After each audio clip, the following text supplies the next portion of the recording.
"Get out of this line. You don't belong here." The words tore through the air like a gunshot, slicing the airport's chatter into silence. The voice was sharp, laced with arrogance, echoing from the lips of a gate agent who stood tall in his false authority. In his hand, a boarding pass crumpled like prey caught in a predator's claws. And then, with a cruel smirk, he ripped it to shreds. The shredded paper fluttered to the ground in slow motion, a humiliating reign that marked its victim, a black man, standing still, watching his dignity shredded in front of strangers. Gasps rippled through the crowd. Some passengers looked away, ashamed to be witnessing it. Others leaned in, eyes gleaming with curiosity, as though humiliation was entertainment. A few even smiled, mocking, approving, enjoying the spectacle. The man stood silent, his jaw tight, his chest rising and falling in measured rhythm, as if the storm inside him was restrained by invisible chains.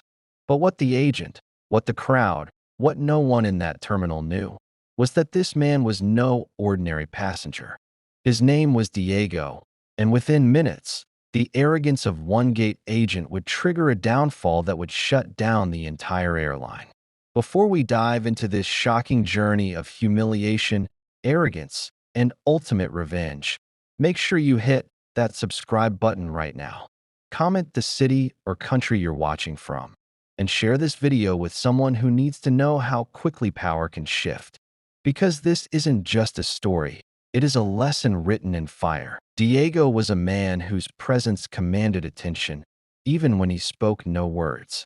Tall, broad-shouldered, and immaculately dressed in a dark blazer over a crisp white shirt, he carried himself with the quiet dignity of someone who had fought every battle twice as hard as his peers and survived. His eyes held a depth that told stories of both pain and victory, stories carved into his spirit by a world that often tried to deny him space. He was in his early 40s, but his aura carried the weight of centuries, the resilience of ancestors who endured chains, the determination of a boy who grew up with little, the unyielding fire of a man who refused to be broken. To the public, Diago was a visionary entrepreneur. His companies spanned across technology, logistics, and real estate. He built empires where others built excuses. To his competitors, he was a storm, sweeping into industries and reshaping them with precision. To his employees, he was a leader who never forgot the taste of struggle. He remembered the days when he had nothing but dreams and grit. He remembered the rejection letters, the closed doors, the banks that wouldn't give him a loan, the landlords who refused to rent to him. And he remembered the sting of being told, over and over, "You don't belong." But he fought through it all. Brick by brick, deal by deal, he built something no one could take away from him. That morning at the airport, Diago wasn't just traveling. He was on his way to secure the biggest international contract of his career, a contract that would expand his empire globally, placing his name among the world's business elite. His boarding pass wasn't just a piece of paper, it was a key to history. But in that moment, at the gate of a plane he had every right to board, that key was ripped apart in the name of arrogance. The airport was alive with its usual rhythm, rolling suitcases clattering across polished floors, announcements echoing from ceiling speakers, the hum of conversations overlapping in countless languages. But when the gate agent turned his disdainful gaze on Diago, the rhythm faltered. The man was middle-aged, his posture steeped in petty power, his eyes narrowing with the kind of prejudice that needed no words. He looked Diago up and down, not with the eyes of service, but with the eyes of judgment. And then, in a move that shocked even those who watched, he yanked the boarding pass from Diago's hand, sneered, and tore it in half. Then into quarters, then into tiny pieces that floated to the ground like confetti of humiliation. The sound was louder than the announcements, louder than the footsteps, louder than the heartbeat in Diago's chest. It was the sound of mockery. Passengers gasped. A woman covered her mouth with her hand. A man shook his head but said nothing. Some averted their eyes. unwilling to challenge the act, but unwilling to be complicit. Yet others smirked, leaning in as though they were watching theater, as though the spectacle of a black man being degraded was entertainment. Diego's body remained still, but inside, scars reopened.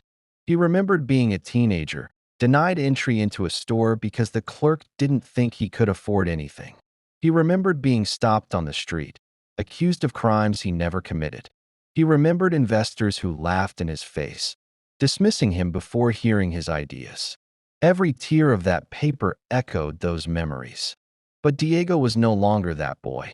He was no longer the man begging for acceptance. He had built too much. He had risen too far. And in this moment, though he stood silent, he was planning. Diego didn't speak. He didn't argue. He didn't lower himself to the level of the man who sought to humiliate him. Instead, he turned, adjusted his blazer, and walked away from the gate with the calm precision of a man who already knew how the story would end. He sat down in a quiet corner of the terminal. The crowd returned to its chaos, but whispers lingered. People pointed. Phones recorded. Social media buzzed with clips captioned, "Black man humiliated at airport." They saw a victim. What they didn't see was the storm forming behind his calm. Diego pulled out his phone. He dialed a number. His voice was low, steady, and commanding. Across the country, phones began to ring. In skyscrapers, executives froze mid-meeting. Lawyers leaned over contracts.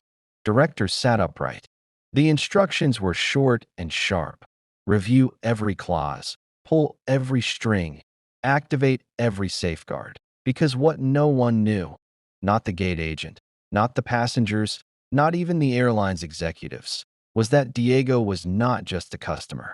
He was one of the silent power holders behind the airline's future. Through a web of investments, shell companies, and controlling shares, Diego had influence deep in its structure. And now, with one phone call, that influence became a weapon. It began like a whisper. A single executive in the airline's headquarters received a call and froze. He glanced at the screen, read the name, and felt the color drain from his face. Then another phone rang. Then another. Soon, the boardroom buzzed with chaos. Lawyers scrambled to interpret clauses Diego's team had unearthed. Compliance officers panicked. Senior managers whispered to each other with trembling voices. In less than 30 minutes, the airline's foundation trembled. Flights were ordered to ground. Accounts were frozen. Contracts were revoked. Every corner of the company felt the earthquake of Diego's wrath. Back in the terminal, the ripple effects became visible. Announcements stuttered. Gate agents whispered nervously. Pilots received sudden orders to stand down. Confusion spread across the crowd. Families clutched their tickets, unsure why their flights were delayed. Businessmen muttered into phones, trying to rearrange meetings. Panic bloomed like wildfire. And yet, in the eye of the storm, Diego remained calm. He watched without expression, as though the chaos was nothing more than expected. Word spread quickly, first through the terminal, then across the country, then across the globe. News anchors scrambled to report. Airline facing sudden suspension. Shareholders revolt. Major investor triggers shut down. Social media exploded. Passenger humiliated. Turns out he owns the airline. At headquarters, executives sweated under fluorescent lights. Emergency meetings were called. Crisis management teams assembled. But it was too late. Diego's influence had cut through their defenses like a blade. Contracts collapsed. Stocks plummeted. Leadership toppled. The airline that once carried millions was suddenly grounded, not by weather, not by technical failure, but by the arrogance of one man at a gate. Back at the airport, passengers flooded the terminal with complaints. Agents tried to calm them, but the system was unraveling. The gate agent who had torn Diego's ticket now stood pale, trembling, realizing too late the magnitude of what he had unleashed. And in the midst of the storm, Diego rose from his seat. He walked calmly toward the exit. His steps were measured, steady. He did not look back. He didn't need to. His silence had already spoken louder than any insult ever could.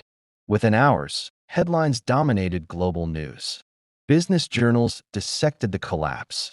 Analysts marveled at how quickly one man dismantled an empire. Activists hailed Diago as a symbol of dignity and power. Ordinary travelers shared his story as proof that arrogance always has a cost.